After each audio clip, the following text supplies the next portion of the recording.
Est-ce que ça frotte toujours ou pas? Karine. Ça frotte. Non, Karine, les mots. Il paraît que ça c'est Hugo Lloris, je trouve que c'est le prolongement de Didier Deschamps. On a toujours vu dans le discours d'Hugo Lloris, il vous disait qu'il voulait une assise défensive, il voulait des bases solides. Lorsqu'il y a eu l'idée de faire une équipe avec 3 défenseurs axiaux et les pistons, dès le début, on avait senti que ça emballait pas que ça n'emballait pas trop Hugo Lloris, que cette idée d'aller être un petit peu plus offensif, ça lui plaisait pas. Donc c'est normal que tous ces éléments de langage, on les retrouve. Ouais. C'est Hugo Lloris, lui, Oui. il veut Alors, être solide et faire quelques arrêts sur sa ligne. Et, Moi, j'ai un argument.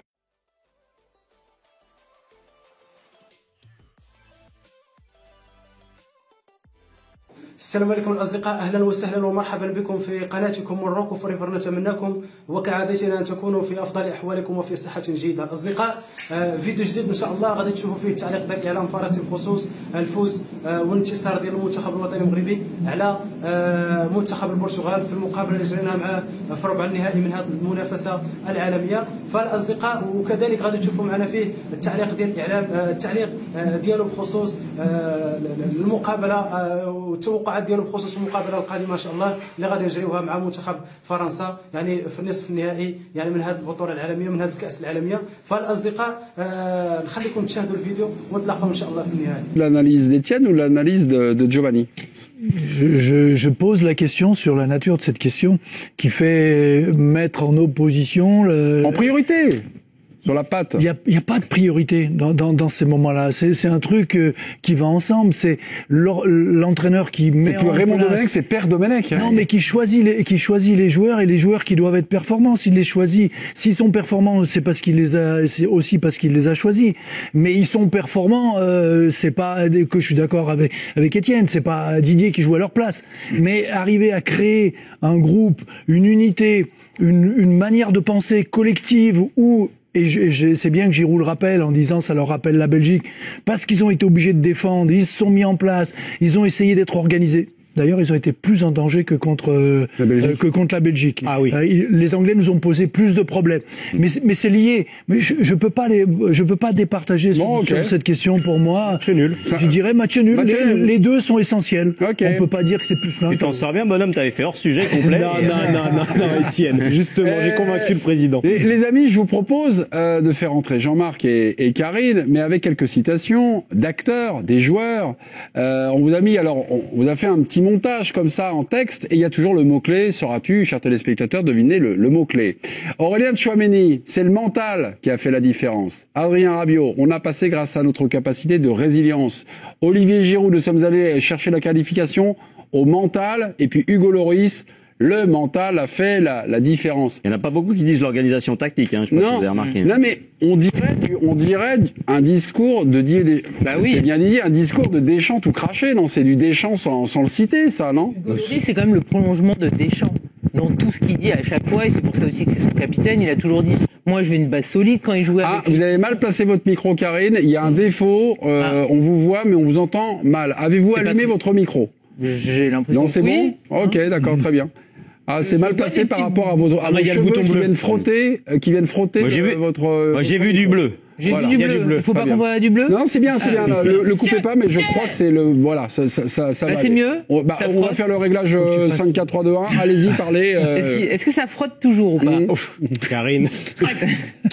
Ça frotte.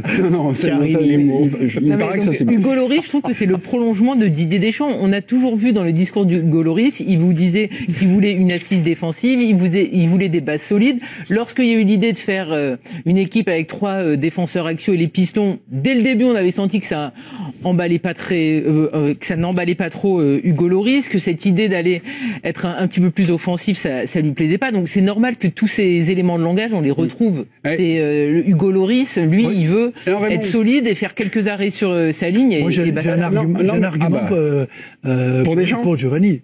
C'est quand même Didier, parce que c'est quand même la chatte à Dédé. Le penalty qu'ils ont raté. Raymond. C'est un argument. Mais je veux pas l'employer, parce qu'à un moment, c'est... Eh ben, t'aurais dû.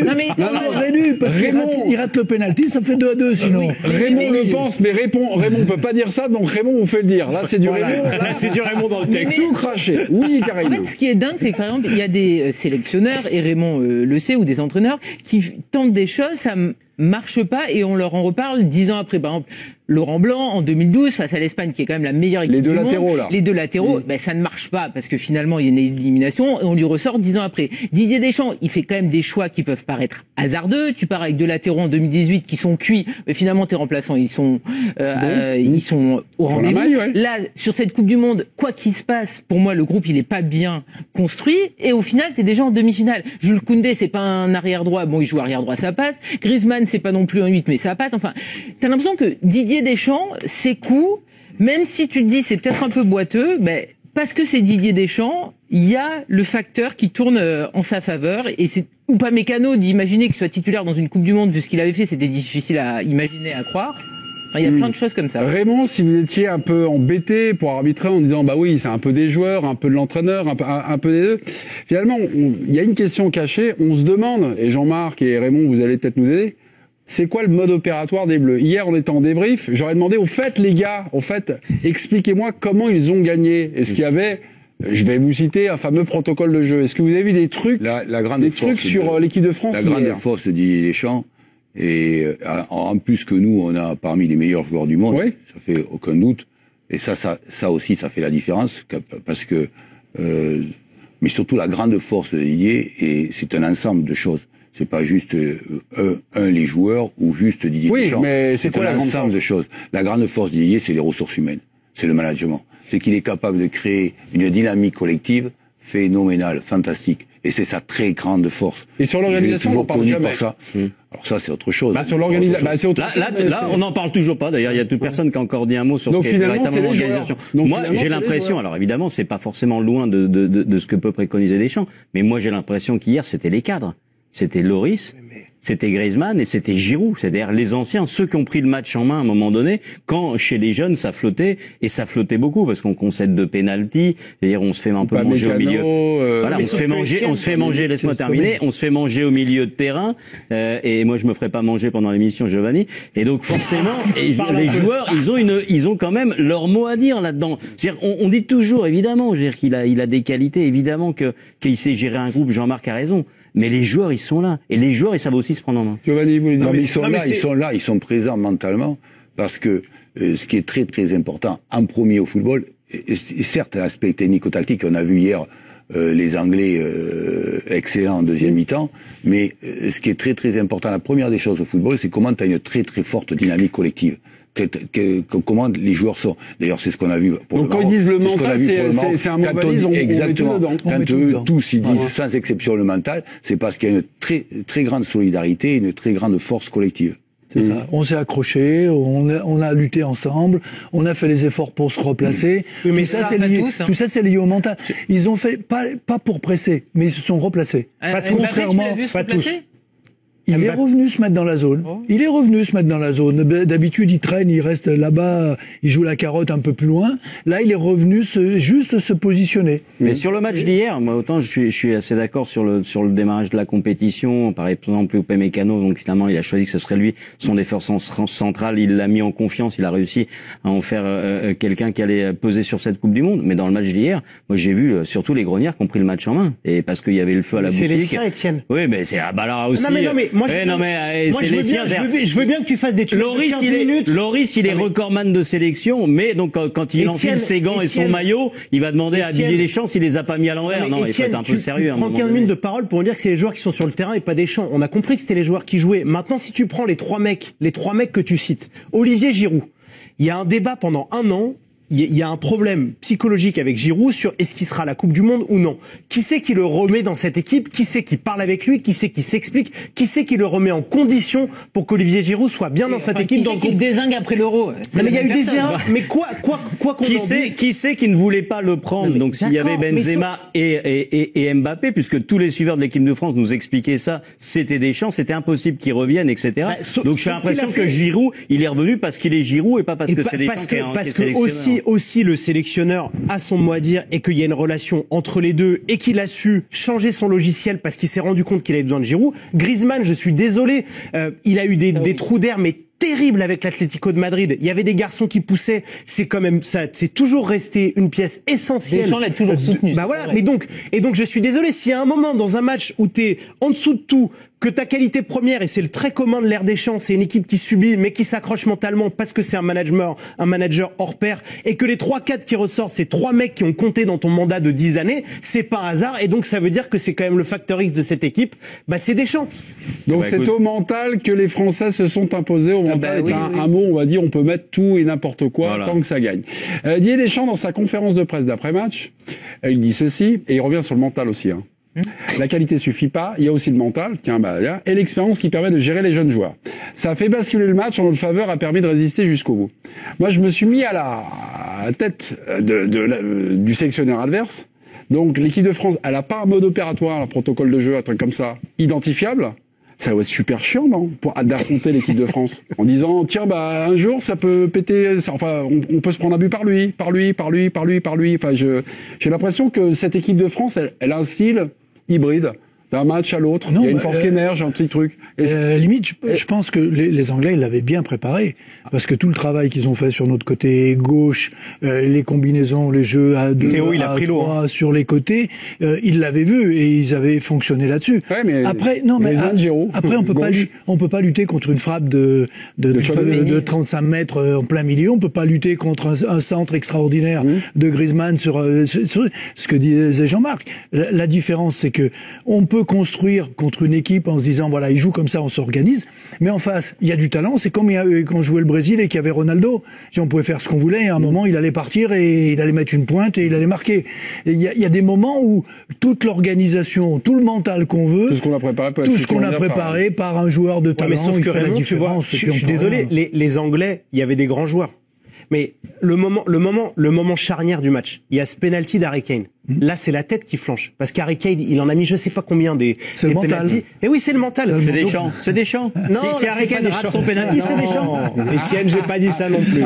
Jo, vous avez trop parlé. La hyène rôde.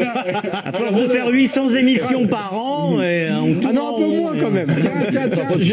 Sur le deuxième penalty, ce qui est très surprenant, c'est que le sélectionneur ne fasse pas frapper quelqu'un d'autre. C'est ce qu'on a dit hier. Et c'est très surprenant. Mais Kane ne laisse jamais quelqu'un d'autre frapper penalty. Comment? Oui, mais Kane, il sait toujours lui qui frappe. Je sais que c'est lui qui frappe. Pourquoi vous êtes surpris? Mais ça pose problème quand même pour un joueur d'enchaîner en 10 minutes de penalty. Mais Jean-Marc, on dit ça parce qu'il y a le penalty qui a raté. Imaginons que ça soit Saka qui avait notamment raté son penalty lors de la finale de l'Euro face à l'Italie, ou un autre joueur, et que ce même joueur le rate. Là, Harry Kane, on lui prend doublement dessus en disant c'est le capitaine, il s'est débiné, il est qu'est-ce qu'il y a? Non, parlez. Il a laissé un de ses coéquipiers qui est plus jeune, parce qu'il y a des chances que ça soit un plus jeune, aller chercher l'égalisation. C'est-à-dire qu'en fait, on peut tout dire après ce penalty, parce que le tireur qui aurait été un autre tireur que Kane aurait pu aussi rater, et là on serait tombé sur Kane, sur Southgate, etc. Moi je trouve que Kane il l'a fait parce que c'est le capitaine et qu'il le fait toujours. Il a pris ses responsabilités. On peut en marquer deux dans le même match. Regarde Messi, il a tiré et il a tiré celui après, et il a eu le mental pour le faire. L'échec de Kane sur penalty. Jean-Marc ou Karine? Je suis désolé pour Karine, mais le débat, c'est pas de savoir si Le Gret et Didier Deschamps ils vont rester. Le plus dangereux pour les Bleus, c'est quoi les Bleus? Non, le plus dangereux pour le match et pour ce que ça va donner. Je veux dire, ce match, déjà la demi-finale, c'est toujours le match le plus stressant parce que c'est celui où on est. C'est ce que vous avez déclaré en 2006. Ah ben complètement. Pourquoi? C'était le Portugal d'ailleurs de CR7. C'était le Portugal. Mais pourquoi? Nous on a joué le Portugal. Mais pourquoi? Parce qu'on est, je veux dire, on vient de faire un exploit. Et eux, ils viennent de faire un exploit en battant l'Angleterre. C'est quelque chose, c'était important. Et derrière, la finale. Aussi. Et c'est juste là, c'est la dernière marche, celle où il faut pas tomber. C'est pour être en finale, ce match-là, il est stressant. Il démissionne? Ah non, mais moi j'ai pas mis de conséquences à s'il tombe ou si Deschamps s'en va. C'est après avoir battu l'Angleterre quelque part. Et sans manquer de respect au Maroc par rapport à ce qu'ils ont fait en battant le Portugal, en éliminant l'Espagne, c'est une équipe qui est solide. Je dis, en France, ça serait difficile de subir, je veux dire, la défaite de l'équipe de France contre le Maroc. Plus dur que s'ils avaient perdu, s'il y avait eu le Portugal. S'ils avaient perdu contre le Portugal, il y a un problème là d'identité des deux pays qui fait que, pour la France, c'est beaucoup plus compliqué de perdre, et c'est pas impossible, contre le Maroc, que de perdre contre le Portugal, où il n'y aurait pas eu la même problématique. Donc oui, ce match est dangereux. Non, les conséquences du résultat sont dangereuses pour l'équipe de France. J'ai l'impression, en regardant le visage d'Étienne Moati sur votre arbitrage, Raymond, c'est verbeux, c'est fumeux, c'est tousseux. Enfin, je suis jamais aussi désobligeant quand même, Mémé. Quel menteur, mais quel menteur, c'est pas possible. Replay, il y a 5 minutes sur Giovanni Castaldi. Alors là, c'est pas pareil. Non mais moi je trouve que Jean-Marc et Raymond vous dit finalement la France, on va dire que dans l'enfonçage, dans l'obligation de gagner, dans l'enfonçage de porte ouverte et dans le cliché footballistique, ils ont été bons. Les deux, ils ont fait leur match. Alors j'attends voir comment tu vas retourner la situation. Moi, si je lis la question, si la porte, ça va pas être une porte d'orange. On a affronté les Anglais en quart de finale. Ouais. Les Anglais, c'est une équipe super forte. Ils l'ont montré. On a gagné de très peu, pourtant on a une belle équipe. Et franchement, quand on voit le banc qu'ils avaient, si on allait en prolongation, on pouvait commencer à trembler si on devait faire des changements, et eux aussi. Aujourd'hui, on affronte le Maroc. Le Maroc, ils font une Coupe du Monde exceptionnelle. Mais c'est le Maroc quand même. Alors évidemment, je vais me faire tomber dessus en disant ça. C'est pas désobligeant, ça ?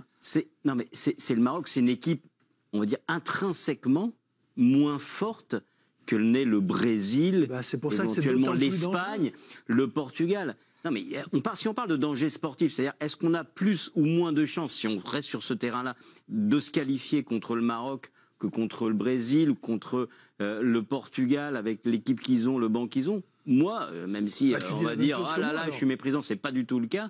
Je pense que ces autres équipes sont plus fortes que le Maroc. Le Maroc est sur une dynamique exceptionnelle, peut-être parviendra-t-il à éliminer l'équipe de France.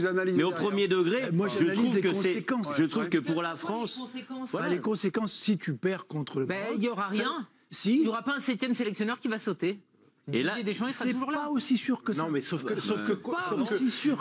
à partir là, je suis pas d'accord avec toi, Raymond, et Karine a raison, parce que le Maroc, et c'est tout leur mérite, ils ont éliminé qui? Ils sont sortis premiers du groupe. Ils ont éliminé l'Espagne. Ils ont éliminé le Portugal. Ils étaient devant la Croatie. Donc aujourd'hui, si tu te fais éliminer par le Maroc, ça passe. Et t'es en demi-finale. Donc je suis pas d'accord sur l'analyse. Dans l'équipe du jour, Sabri Lamouchi livre son expertise sur France-Maroc en demi-finale de la Coupe du Monde. L'équipe de France va avoir la possession, ce qu'elle aime moins. Le Maroc est une sélection qui évolue avec un bloc bas, compact, des lignes très rapprochées. Ils prennent très peu de buts, mais surtout ils concèdent très peu d'occasions, même contre l'Espagne ou le Portugal. Est-ce que c'est un scénario que vous redoutez? Et deuxième question, est-ce que c'est un style qui peut gripper les Bleus? Non, parce que déjà, je comprends ce que veut dire Sabri Lamouchi, mais moi, sur les hommes forts de cette Coupe du Monde du Maroc, il y a quand même 2 joueurs qui ont été fantastiques. C'est Naïef Aguerd, qui va pas être là. Ouais. Et Romain Saïs, qui sera pas là non plus. Qui sera pas non plus. On va donner quelques nouvelles. Alors attendez, Virginie, est-ce que vous avez quelques nouvelles sur l'infirmerie? C'est important. C'est Mathieu Grégoire qui nous a donné les dernières informations. Mathieu Grégoire, journaliste de l'équipe. Voilà, le Maroc. Et alors, les principales interrogations portent, sur Naïef Aguerd, donc déjà face au Portugal, Regragui a dû se débrouiller sans son taulier de la défense touché aux ischios. Il souffre d'une lésion et on part vers un éventuel forfait. 2, le capitaine Romain Saïs, effectivement, se frappait à la cuisse gauche dès l'échauffement en quart de finale. Il a tenu 57 minutes avant de céder sa place et visiblement, c'est très compliqué pour lui. Lésion, Pour le reste, l'arrière gauche Mazraoui souffrait d'une gastro, mais ça va mieux. À droite, Hakimi fatigue un petit peu, mais il devrait démarrer comme Ziyech devant. Et Amrabat, qui martyrise tout le monde au milieu de terrain, est toujours gêné au dos, mais il devrait jouer, lui, sous infiltration. Donc, bloc bas, pas d'espace. Non, mais je trouve... Faire le jeu. Non, mais je trouve que... Et c'était le grand débat avant la Coupe du Monde. Et quand on se souvient, l'Australie, c'était un bloc bas, ils défendaient. Je trouve qu'ils ont plutôt été bons. Les Polonais, c'était un bloc bas. Je trouve qu'offensivement, cette équipe de France, elle a plutôt été bonne. Et d'ailleurs, depuis le début de la compétition, à part sur le match face aux Anglais, je trouve que cette équipe-là, sur l'aspect offensif, les Bleus, je trouve qu'ils sont plutôt séduisants et qui manœuvrent plus que mieux que d'habitude les blocs bas. Donc je suis pas plus inquiet que ça. Moi je pense que ça serait c'est le match le plus dangereux parce que quoi qu'on en dise, et j'entends ce que dit Étienne, ce que disent Étienne et Karine, mais quoi qu'on en dise, tu pourras pas t'empêcher de te dire qu'en demi-finale de Coupe du Monde, là où tu es prévenu, tu sais que c'est des grosses équipes, tu sais que c'est un gros match, si tu sors contre le Maroc, et là en termes d'effectifs, il y a 2 classes d'écart entre la France et le Maroc, et c'est pas faire offense à cette sélection du Maroc, ça sera un échec énorme de rater une finale de Coupe du Monde face à une sélection qui est la surprise de cette Coupe du Monde et que la France est ultra favorite, je pense que voilà, les Français sont favoris largement. كيف ما شاهدتوا معنا الاصدقاء كان هذا هو الفيديو ديال اليوم فيديو رائع جدا شفنا فيها الاصدقاء التعليق ديال الاعلام الفرنسي بخصوص الفوز والانتصار ديال المنتخب الوطني المغربي على منتخب البرتغال في ربع النهائي من هذه المنافسه. فالاصدقاء وكذلك شفنا فيه التوقعات ديالو بخصوص المقابله القادمه التي سنخوضها مع منتخب فرنسا في نصف نهائي يعني من الكاس من هذه المنافسه ديال كاس العالم. فالاصدقاء اكيد واكيد جدا على ان الانتصار ديال المنتخب الوطني المغربي جاء بعد جهد جهيد الذي اقدم عليه كل المجموعه الوطنيه كل لاعبين من داخل يعني الفريق الوطني. فالاصدقاء اكيد على ان المجهودات الفرديه والجماعيه يعني كانت حاسمه في خروج المنتخب الوطني المغربي منتصرا خلال هذه المقابله الحاسمه. فاكيد واكيد جدا على اننا نتوقع ونامل كل الخير على ان المنتخب الوطني سوف يذهب بعيدا خلال هذه المنافسه العالميه. فالاصدقاء كان هذا هو الفيديو ديال اليوم، كنتمنى انكم تشجعونا، تخليونا الاراء ديالكم في التعليقات، فعلوا زر الجرس من اجل ان يوصلكم كل جديد اللي كتعلق باخبار المغرب على المستوى الرياضي. فالاصدقاء اضرب لكم موعدا في فيديو اخر ان شاء الله، والسلام عليكم.